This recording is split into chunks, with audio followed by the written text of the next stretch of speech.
दोस्तों नमस्कार। पहले आप लोग को अनुरोध कर रहा हूँ, आप लोग मेरा चैनल तो सब्सक्राइब कीजिएगा। आज मैंने हिंदी में ये वीडियो तो बनाऊंगा क्योंकि अभी पार्लियामेंट में सेशन चल रहा है। वहाँ पर एक्चुअली आपका बहुत नोक झोंक दोनों तरफ चल रहा है। तो ये जो नोक झोंक चल रहा है, इसमें सबसे ख़ास बात यह है कि जो सरकार पक्ष से विरोधी पक्ष में पूरा लड़ाई चल रहा है। तो अभी इसमें जो काल पिछले दिन जो पार्लियामेंट में बहस हुई है, जैसे एलओपी राहुल गांधी के साथ निशिकांत दुबे जी का, वो बड़ा गजब की हुआ है। और उसका थोड़ा आप लोग सुनिए, फिर हम बताते हैं।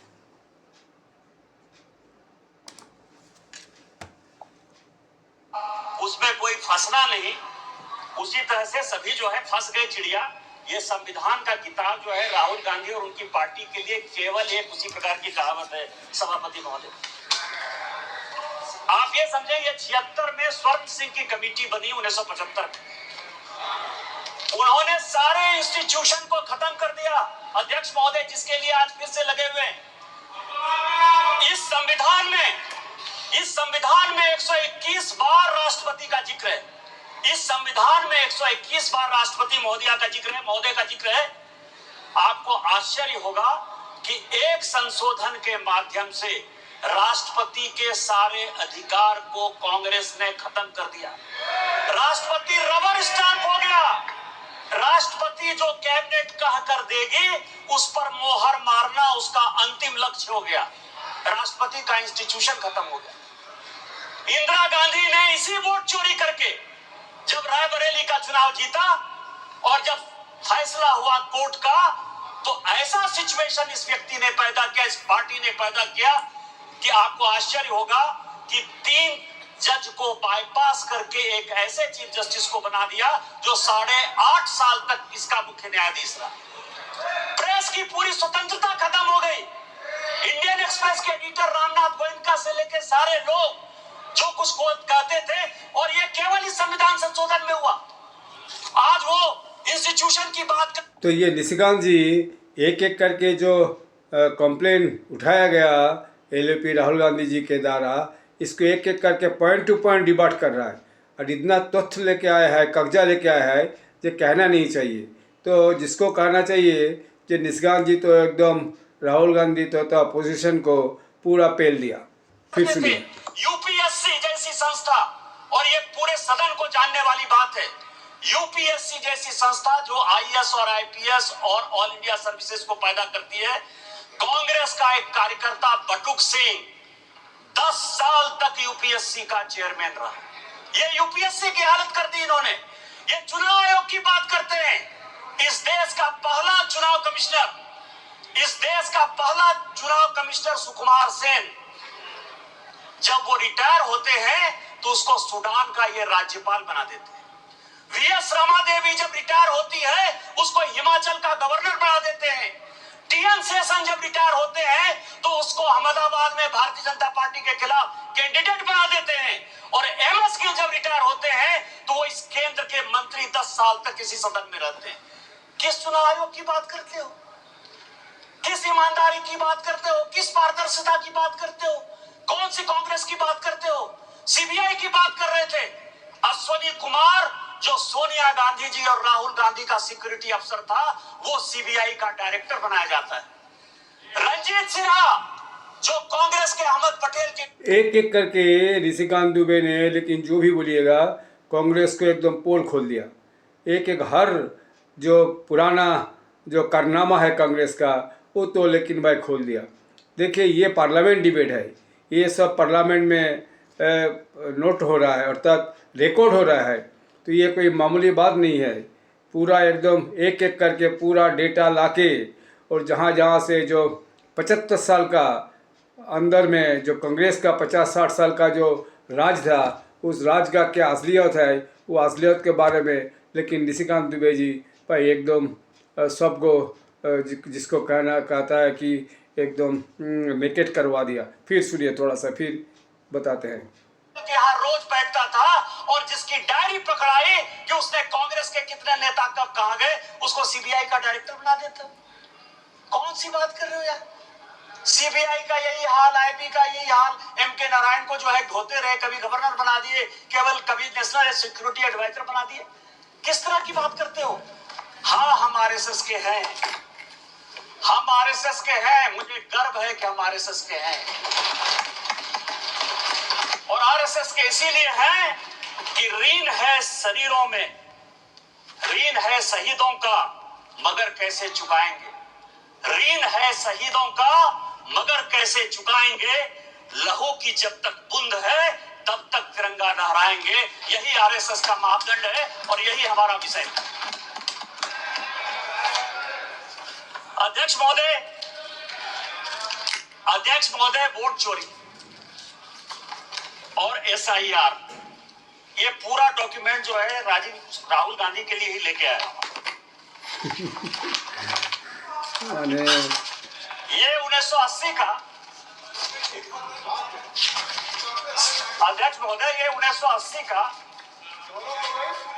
कांग्रेस का, ये क्या करना चाहते हैं ये देश को जानने वाला विषय है सर।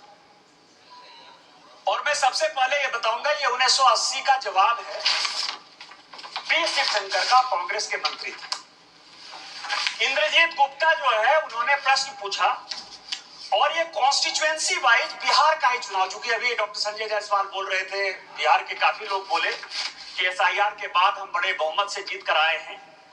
आपको आश्चर्य होगा सर कि 324 की विधानसभा थी, 324 की, पूरे लिस्ट के साथ है, मैंने नहीं दिया, वो पी शिवशंकर ने इस फ्लोर पर दिया है। 81 विधानसभा में दोबारा पोल करना पड़ा, काउंटर मांड हुआ था। और इस 81 विधानसभा में यदि आप कहेंगे तो उसका नाम पढ़ दूंगा सर, विश्रामपुर में 50 जगह जो है बैलेट बॉक्स छीन लिए गए रास्ते में आते हुए। बाकी में फिर आगे बढ़ते हैं कि राजस्थान के तत्कालीन, जिस राज्य से आप आते हैं सर, राजस्थान के तत्कालीन मुख्यमंत्री मोहनलाल सुखाड़िया का भी चुनाव अवैध इसी आधार पर हुआ था कि पूरे के पूरे बूथ लूट लिए गए। इतना ही नहीं हुआ था सर, मैंने जो ईवीएम के बारे में जो चर्चा हो रहा था जी, ईवीएम बदल देना चाहिए, बैलेट पेपर बनना चाहिए, तो बैलेट पेपर में जब चुनाव होता था उस टाइम क्या होता था, इसी के उन्होंने एक एक करके जहाँ जहाँ जैसे जैसे स्थिति बनी थी चुनाव के टाइम में, चुनाव के बाद, चुनाव के दिन, वही सब एक एक करके ये निशिकांत जी बोल रहा है। फिर देखते हैं फिर क्या बोले। इतना ही नहीं किया इन लोगों ने। यदि चौटाला की बात करें तो पूरा का पूरा मेहम का चुनाव काउंटर मांड हो गया था। पटना का चुनाव पूरा आरजेडी ने लूट लिया था। इंद्र कुमार गुजराल प्रधानमंत्री के तौर पर वहां चुनाव लड़ने के लिए गए थे, पूरा का पूरा उन्होंने लूट लिया था। और इस कारण से कहा गया कि ईवीएम की आवश्यकता है, नहीं ईवीएम होगा तो ये चुनाव पूरे रिगिंग हो गए, ईवीएम चाहिए। दूसरा, अटल बिहारी वाजपेयी जी इस कमेटी के मेंबर थे और एल.के. आडवाणी मेंबर थे। उन्होंने कहा कि बूथ वाइज ही काउंटिंग करो, क्योंकि आप लोग जब चुनाव के रोल को घुमाते हो तो उसमें बूथ से पता नहीं चलता है। तो क्या तर्क दिए गए आपको पता है सर? ये तर्क ये दिया गया कि बूथ वाइज यदि काउंटिंग करने लगेंगे तो जितने ये गुंडे बदमाश मवाली हैं वो वोटरों को मारेंगे। इसीलिए आपको ध्यान हो, उस वक्त काउंटिंग वो होती थी जिसमें कि सभी बूथों को मिला दिया जाता था और जिसमें इनको रिगिंग करने की सबसे बड़ी सुविधा होती सर। फिर आगे बढ़ते क्या बोल रहा है। 198 लोग ऐसे हैं सभापति महोदय, आपकी अध्यक्ष महोदय, आपकी जानकारी के लिए, जो विदेश में बैठे हुए हैं, दुबई में और कुवैत में, और उन्होंने यहाँ वोट डाल दिया। चौथी सीट है फारबिसगंज, एसआईआर का डिवीजन हुआ 1400, 221 वोट से कांग्रेस जीती।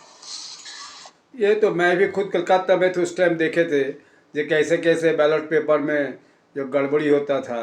तो चुनाव के दिन इधर उधर घूमने निकलते थे तो देखते थे कि क्या जितना वहाँ का लेबर क्लास रिक्शा वाला मोटे वाला था सबको 20-20, 50-50 रुपया दे के एक पर्ची दे के वोट केंद्र में भिजवा देता था। ये देखे है मैंने भी, लेकिन तो शख्स तो ऐसे नहीं है जैसे आज निशिकांत जी ने बोल रहे। और थोड़ा सुनिए फिर इसको ख़त्म करेंगे क्योंकि प्राय 30-40 मिनट का वीडियो है, इतना चलाने का कोई ज़रूरत नहीं है।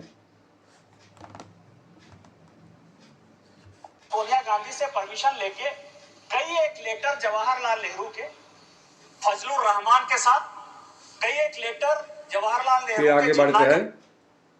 हम नहीं होना चाहिए और इस कारण से हमारे यहाँ डिलिमिटेशन नहीं हुआ।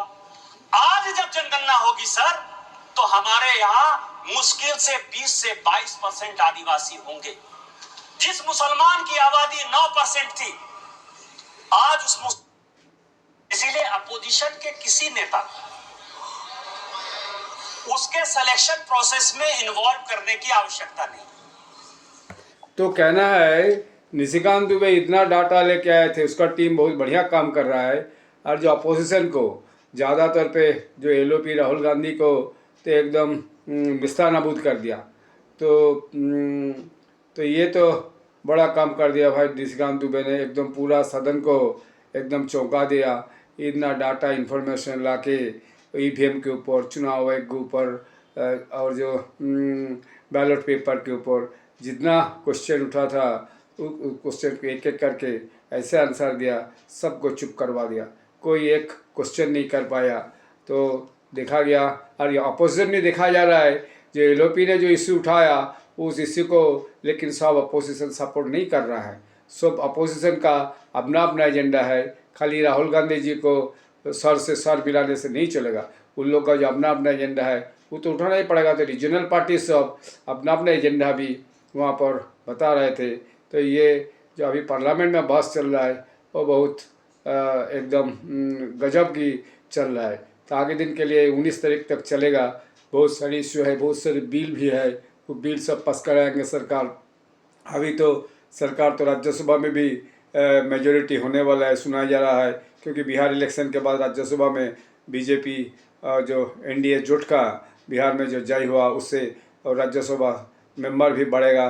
तब दोनों सदन में कोई बिल को पास कराने के लिए ये एनडीए को कोई दिक्कत होने वाले नहीं। फिर नया कोई इशू लेके आप लोग को नया वीडियो बना के आगे दिन के लिए सुनाएंगे। आप लोग सुस्वस्थ रहिएगा और बढ़िया रहिएगा। धन्यवाद, नमस्ते।